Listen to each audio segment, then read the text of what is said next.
The hallway was narrow, long enough to feel slightly uncomfortable when walked end to end without pausing, and painted in the same dull beige that most rental apartments seemed to inherit from a time no one remembered choosing. The walls bore faint impressions of frames that had once hung there, rectangles of lighter color outlined by dust, like ghosts of someone else's taste. A single overhead bulb hummed faintly, flickering sometimes when the weather turned, though Caleb never quite remembered if it had always done that or if it had started after he moved in. The apartment had 3 rooms and 1 hallway, no more, no less. That was the listing. That was the tour. That was the truth, until it wasn't.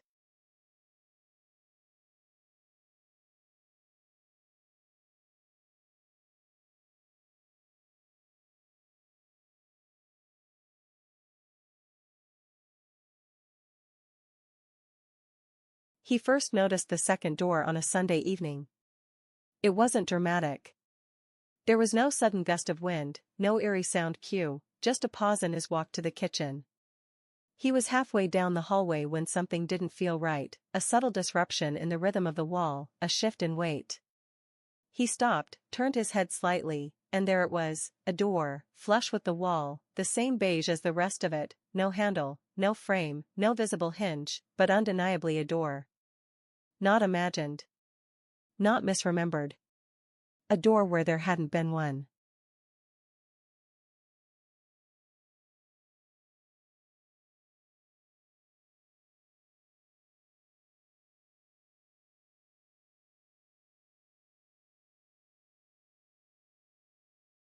He stood before it, uncertain whether to touch it, speak to it, ignore it entirely. But something about its presence made ignoring it impossible. It wasn't threatening, it didn't radiate cold or pulse with tension, but it felt aware, like a closed eye just waiting to open. He reached out slowly, brushed his fingers across its surface, and felt the unmistakable texture of wood beneath paint, smoother than the surrounding wall, warmer, as though it had absorbed breath and body heat from inside.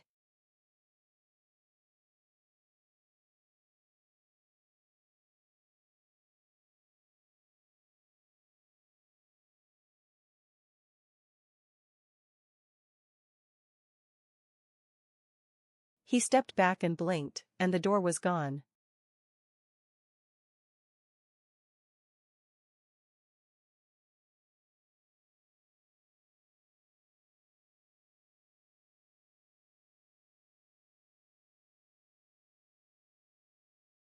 Not slowly.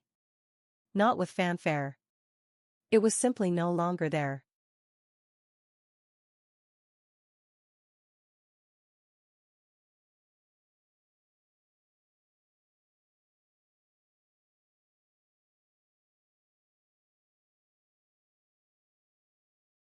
He stood motionless for several minutes, trying to summon the image again, to find the angle or trick of light that had created the illusion, but the wall was flat now, unbroken. He ran his palm across it, knuckles tapping softly, feeling nothing but drywall and paint. That night, he barely slept, not because of fear, but because of the crawling discomfort of uncertainty. When he closed his eyes, he saw the door again, not as it had appeared, but as it had felt, too calm, too deliberate.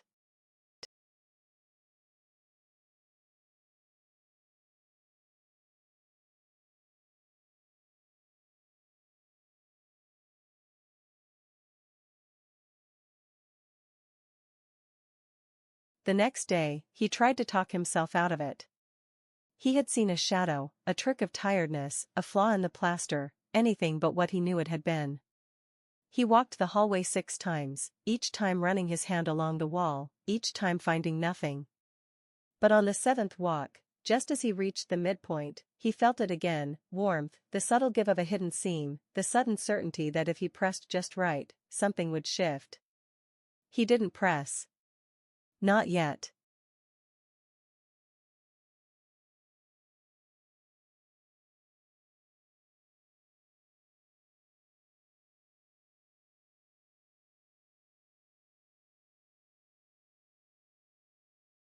He began marking the wall.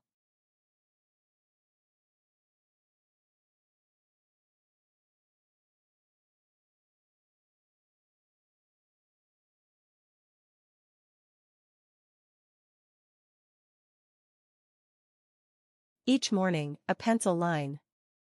A small, unobtrusive mark at the point where the door had been. And every evening, it would be gone. Not smeared, not erased, gone, the paint beneath untouched, clean, smooth. On the third day, he wrote words, "I see you." The wall returned the message by removing it entirely, leaving no trace. By the fifth day, he left his phone on a shelf across from the spot, set to record. When he reviewed the footage the next morning, he found 6 hours of an empty hallway, until just before dawn, when the bulb flickered twice and the footage glitched. Not corrupted, just missing 5 seconds of time. When it resumed, the pencil mark was no longer there.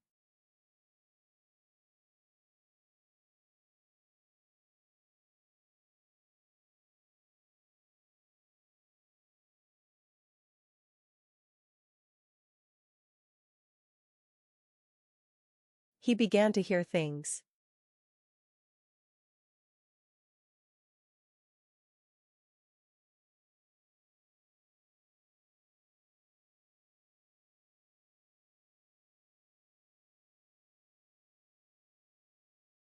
Not voices, not whispers, but the distinct sound of breath held behind a barrier, the way one hears someone just before they knock, just before they speak. At night, the hallway seemed to stretch.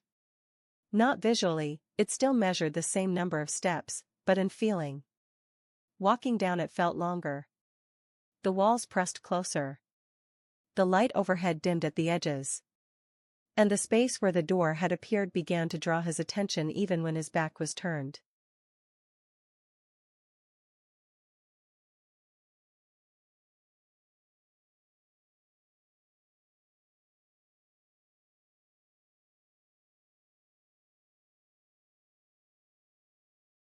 He told no one.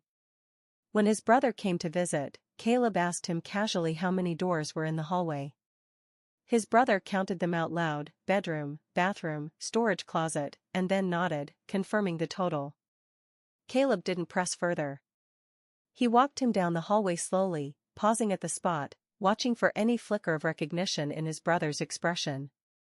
There was none.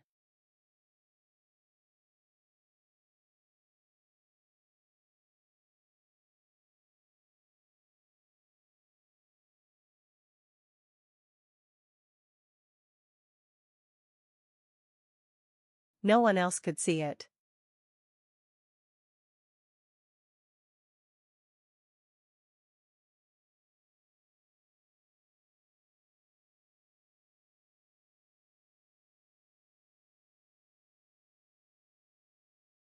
One night, Caleb placed his ear to the wall.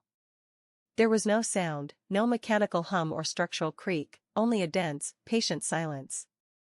But beneath that silence, something stirred, a rhythmic pressure, like breath, not quite audible but felt. He imagined, not with fear but with an unsettling clarity, that something stood on the other side of that door. Not waiting to come through, not trapped or confined, but simply, present. Watching.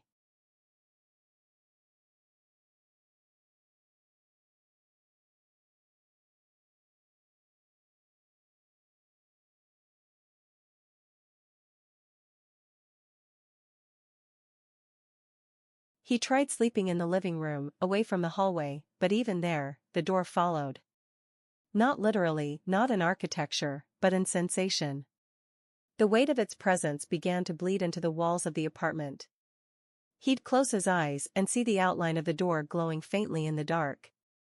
Sometimes, he'd wake in the night and find himself facing the hallway, heart steady, not panicked, just alert, as if summoned by routine, or by invitation.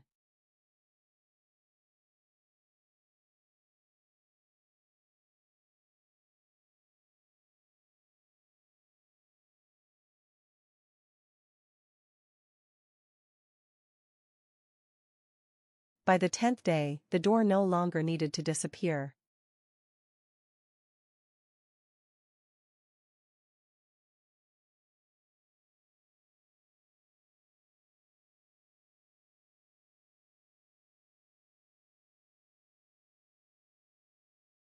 It was just there now, still blank, still featureless, but visible. It never opened. never moved. But he could no longer pretend it was a mistake. The hallway had accepted it. The apartment had adjusted to include it. The distance between the two real doors was now shorter. The air heavier. The light more muted. He stopped drawing marks.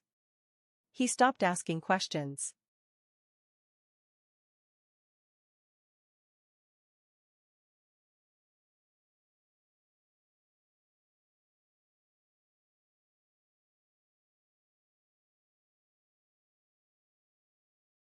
Because now, every time he passed it, every time his eyes grazed its surface, he had the same thought, unbidden and quiet: someone is standing on the other side of it. Not waiting to come in, waiting for me to knock.